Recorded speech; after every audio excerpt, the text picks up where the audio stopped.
Hello, my name is Anika Schneider, and I am an artist located in Minneapolis, Minnesota. I am here in my home studio. I am primarily an oil painter, and I consider myself to be a narrative figurative artist, where primarily my work has figures depicted in it, but it's really about creating a narrative for me within my paintings. I am currently working on a painting about Bertha Mahler, who was a women's suffragist. She lived from 1888 until 1951. She immigrated with her family as a child from Sweden to Minnesota. She became very involved with women's suffragists in Minnesota, and then eventually was drawn to more radical approaches. And she was very involved with picketing in Washington, D.C., where she was actually arrested 11 times and served 2 5-day sentences in jail for her picketing. So her activism and active use of picketing is really what has inspired this work for me, and I've really tried to create a lot of connections between her and activism within women's rights today. So I really was thinking a lot about the Women's March and how involved people have become with this march on a yearly basis.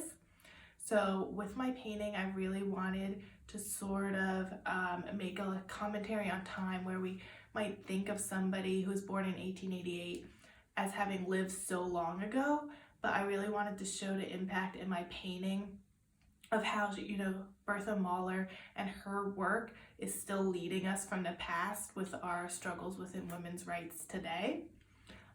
So within my painting, I have Bertha Mahler here at the front, and this is still a work in progress, but what I intend to do is really resolve her in a much higher detail, to really sort of bring her out from the past, and then I'm gonna have much more modern figures behind her, but I'm really gonna layer up thin layers of paint to sort of push them into the past, to sort of flip time in this manner.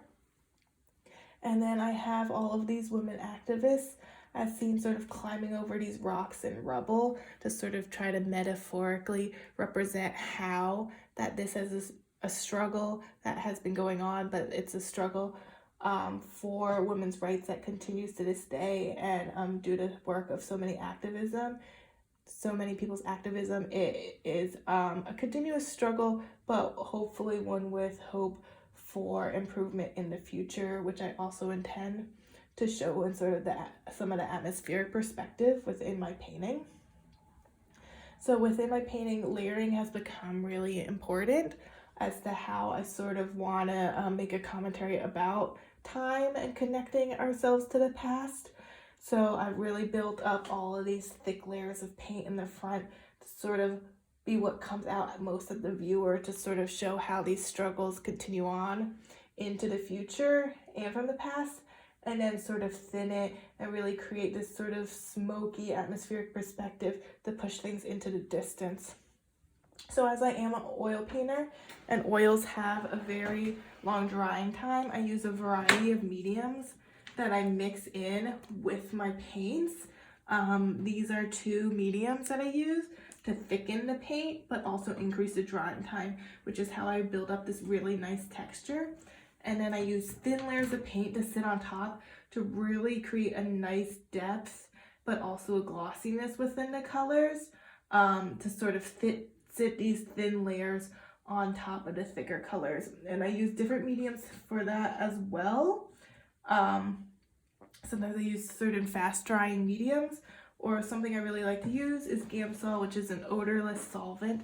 And this is also actually how I start my paintings, is I work in really thin layers at the beginning and sort of sketch it out with my use of Gamsol to thin out all of my oil paints. And I use a glass palette, which I really like, for mixing all of my colors. Okay, thank you very much for hearing a little bit about this painting, and I hope to see you at the opening in August.